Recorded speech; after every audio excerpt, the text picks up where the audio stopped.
क्या होता है? बर्थडे। तो सबसे ज्यादा क्या मनाते हैं? बर्थडे। वो मेरे को एक टोपी लगा, ठीक ना, कैप, उसी को हम क्या बोलते हैं पता है? शंख बोलते हैं। क्या बोलते हैं? शंख कहते हैं। ये शंख हो गया, ठीक ना। ये आपकी बर्थडे पार्टी की क्या है? कैप, टोपी, उसी को हम शंख के नाम से जानते हैं, ठीक ना। तो ध्यान से समझें कि शंख की कितनी बीमाएं होती हैं, उस बीमा के आधार पे आप समझेंगे तो आपको अच्छे से समझ में आ जाएगा, ठीक ना। तो शंख में आपका एक होता है ऊंचाई और एक होती है त्रिज्या और एक होती है इसकी तिर्यक ऊंचाई, ठीक ना। तो यानी कि हम शंख की जो त्रिज्या होगी, ध्यान देना, शंख की त्रिज्या, तो शंख की त्रिज्या स्मॉल आर से, ओके, जो भी आप प्रदर्शित करते हैं, एक कैपिटल आर स्मॉल आर जैसे। फिर उसके बाद यानी ऊंचाई हम क्या मानेंगे? ऊंचाई मान लेते हैं EH, ओके। और यहाँ पर इसे हम क्या बोलते हैं? तिर्यक ऊंचाई। क्या बोलते हैं? तिर्यक ऊंचाई। तिर्यक ऊंचाई। तो तिर्यक ऊंचाई को हम किससे प्रदर्शित कर लिया? L से, ठीक ना। अब ये तीन चीजें होती हैं और नीचे आपका एक परिध बना होता है, ठीक ना।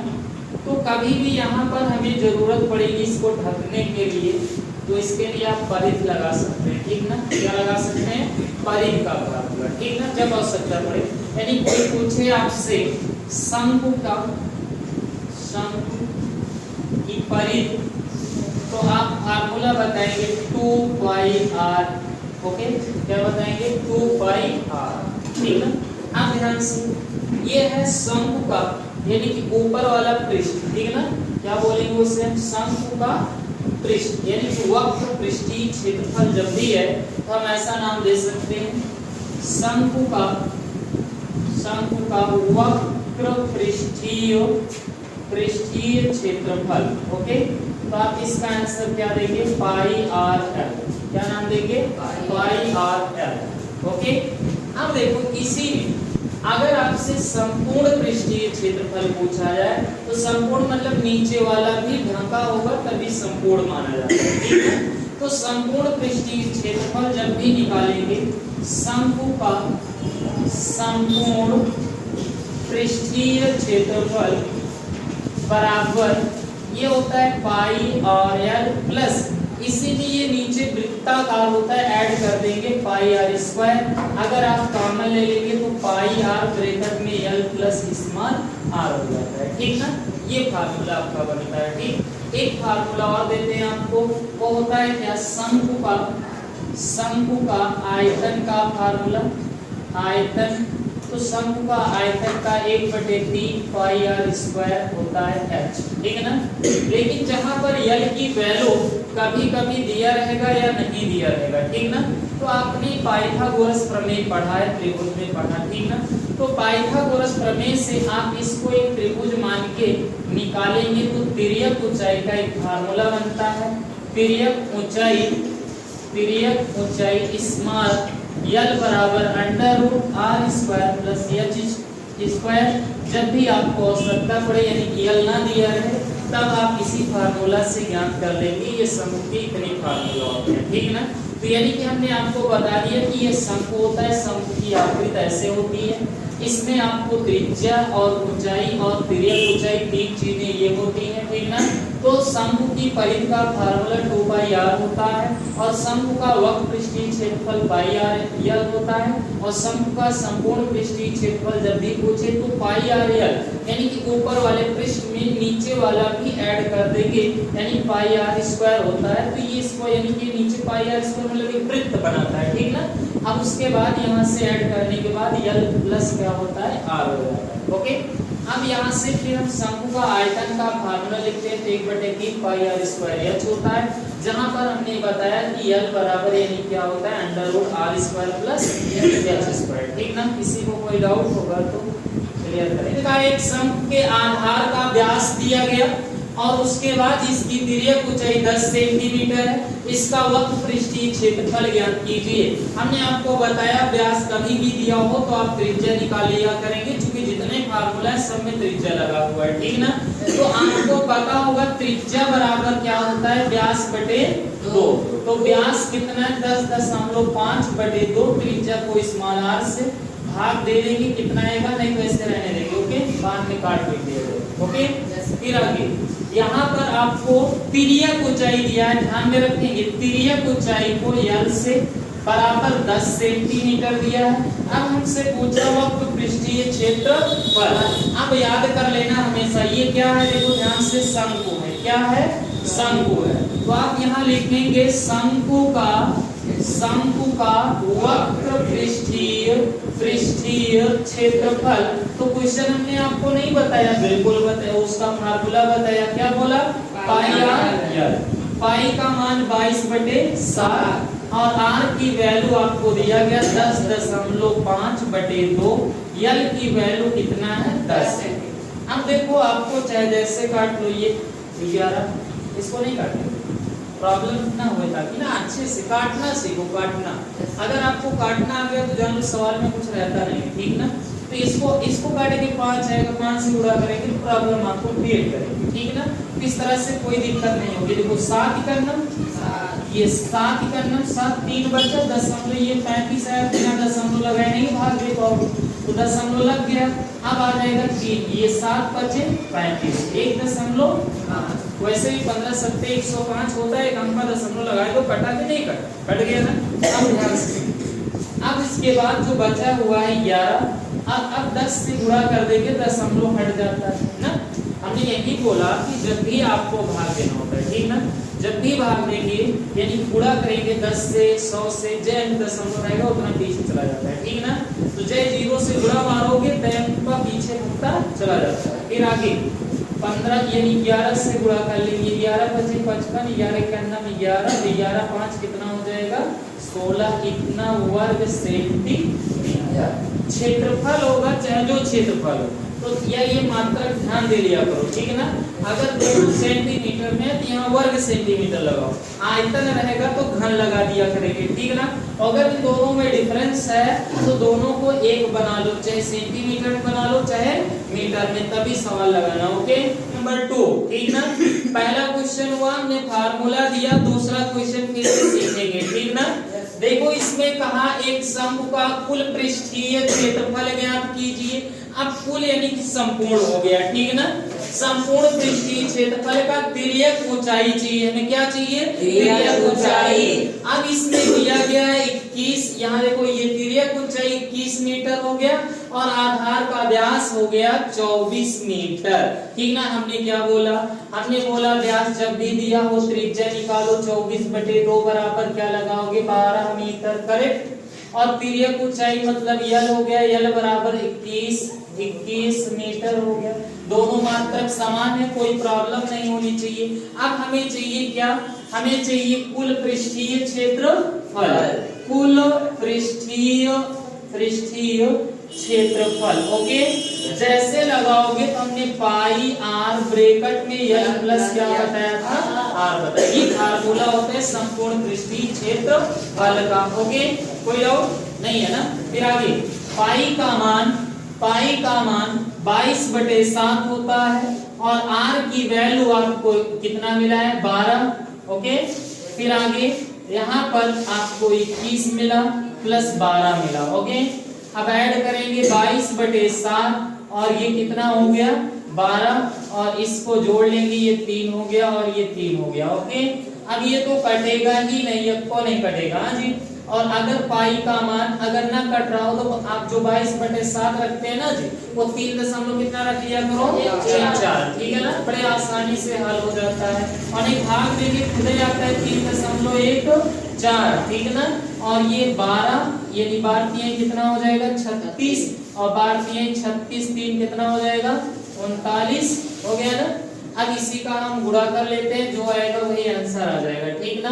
396 गुणे 3.14, ये 6 चौक 24 हो गया, 24 की 4 हुआ, 2 बचा और 9 चौक 36, 36 2 कितना हो गया 38, 38 और 3 हो गया। फिर उसके बाद 4 3 12, 3 15, 1 से गुणा करेंगे 6 9 3 आएगा और 3 6 18 हो गया और ये आएगा 9 3 27, 1 28 हो गया, 3 3 का 9, 9 2 11। ओके, कितना आएगा 11 आएगा, करेक्ट।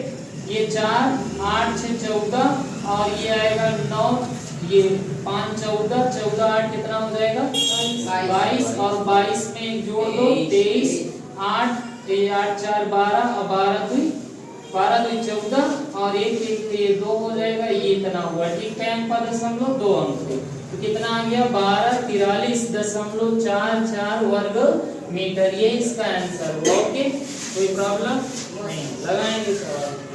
आंसर वो देखिए हमारा 12 44 5 7। एक शंकु का वक्र पृष्ठीय क्षेत्रफल 300 कितना है 8 वर्ग सेंटीमीटर और इसकी तिर्यक ऊंचाई 14 सेंटीमीटर और इसमें आधार की त्रिज्या और शंकु की कुल पृष्ठीय क्षेत्रफल निकालना। हमने आपको क्या बोला, जब भी आपको वक्र पृष्ठीय आयतन या आपकी कुछ भी दिया है, परिधि दिया है, तो पहले उसी का फार्मूला यूज किया करेंगे, ठीक ना। उसका जैसे फार्मूला यूज करेंगे और उसमें जो मान आवश्यकता पड़ेगी, इसमें क्वेश्चन में स्वयं दिया रहता है, ठीक ना, वही रख देंगे तो एक मान आपका स्वयं से आ जाता है, ठीक ना। इसमें की सवाल ऐसे लगाने की ट्रिक होती है, ठीक ना। तो अब देखो यहाँ पर हमें ऊंचाई दिया गया h बराबर दिया, कौन सी ऊंचाई है तिर्यक ऊंचाई, तो l बराबर 14 सेंटीमीटर और हमें वक्र पृष्ठीय किसका हो भी शंकु का, ध्यान में रखना शंकु हो सकता है, बेलन हो सकता है, आयतन हो सकता है, घनाभ हो सकता है, घन हो सकता है, कुछ भी हो सकता है ना। तो इसलिए यहाँ पर पॉइंट को याद रखना, क्वेश्चन में देख लेना शंकु है, बेलन है, गोला है, क्या है, ठीक ना। तो इस तरह से ये शंकु का हम लगाएंगे क्या, शंकु का वक्र पृष्ठीय क्षेत्रफल, इसका मान दिया है 308 और इसका फार्मूला होता है क्या पाई आर यल होता है ना शंकु का, शंकु के वक्र पृष्ठीय क्षेत्रफल का पाई आर यल होता है।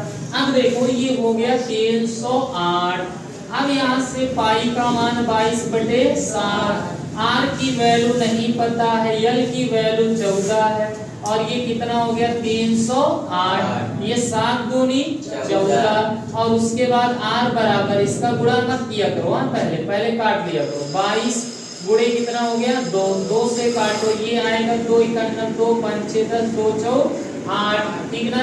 11 दूनी ये 11 देखो 11 51 11 4 11 44 2 7 14, तो r बराबर कितना है ये 7 सेंटीमीटर।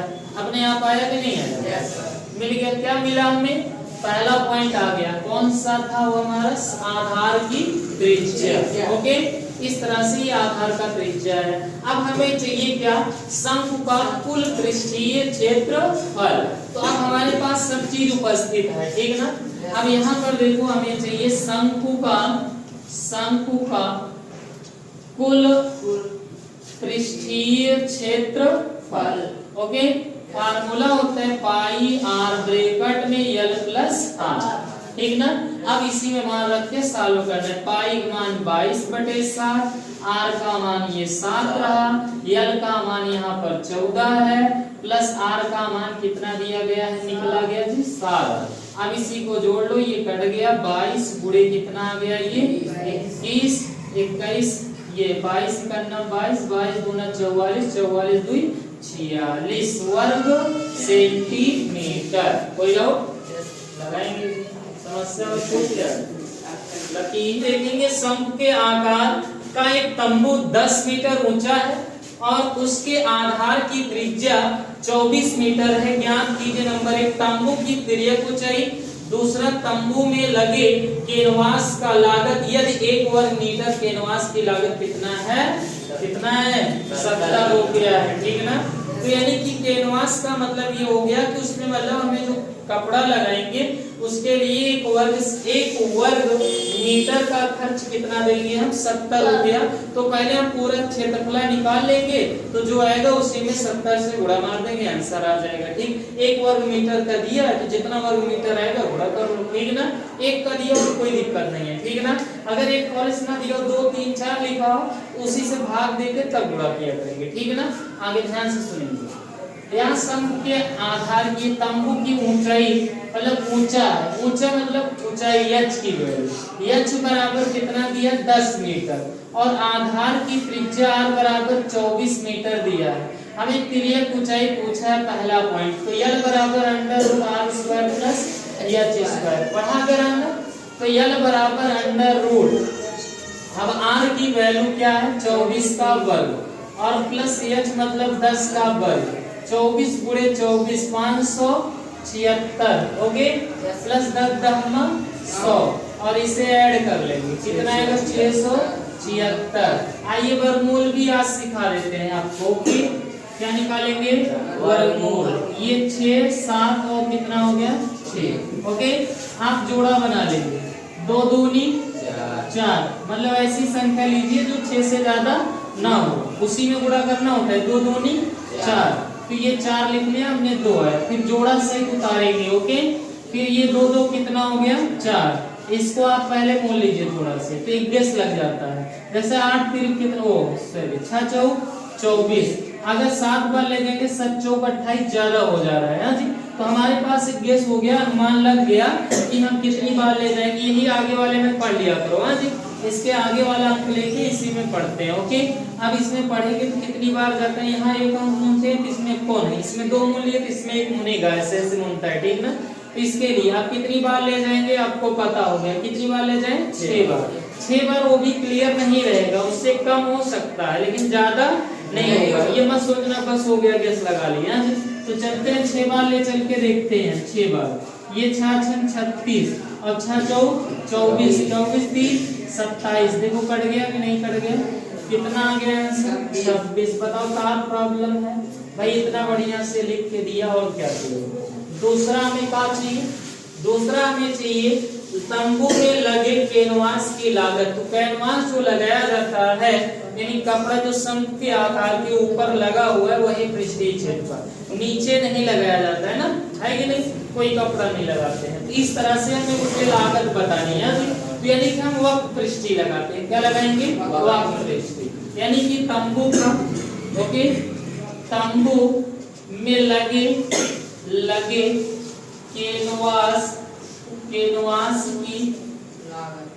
कैनवास की पहले हम क्षेत्रफल निकालेंगे, कैनवास की पृष्ठीय क्षेत्रफल क्या लगेगा, आयतन लगा नहीं सकते क्योंकि अंदर भरा नहीं जाता है ना, तो क्या आएगा पाई r, तो पाई का मान 22/7, r की वैल्यू 24 और उसके बाद 26 आया पूरे में, ओके।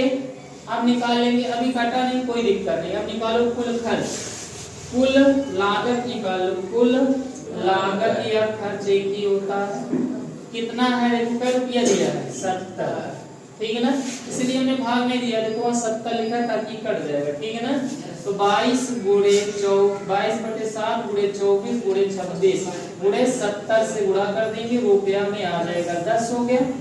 अब इसी का गुणा करते रहेंगे, तो 24 गुणे कितना कर लेंगे 26, तो 22 चौक 84 होता है ना जी, ओके। 8 बचा, 22 गुना 44 और 44 8 कितना हो जाएगा जी, 8 4 12 और ये 5 हो जाएगा, ठीक ना। 528 और 200 ये इतना हो गया, इसी का गुणा कर लो, आंसर आ जाएगा, कितना आएगा जी 528 गुणे 260। अब इसका आंसर गुणा कर लेना, जो भी आएगा आंसर आएगा, ओके, गुणा कर लेना, यस लगाएंगे।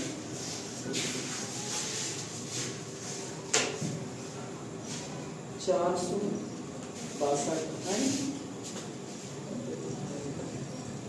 13 72 80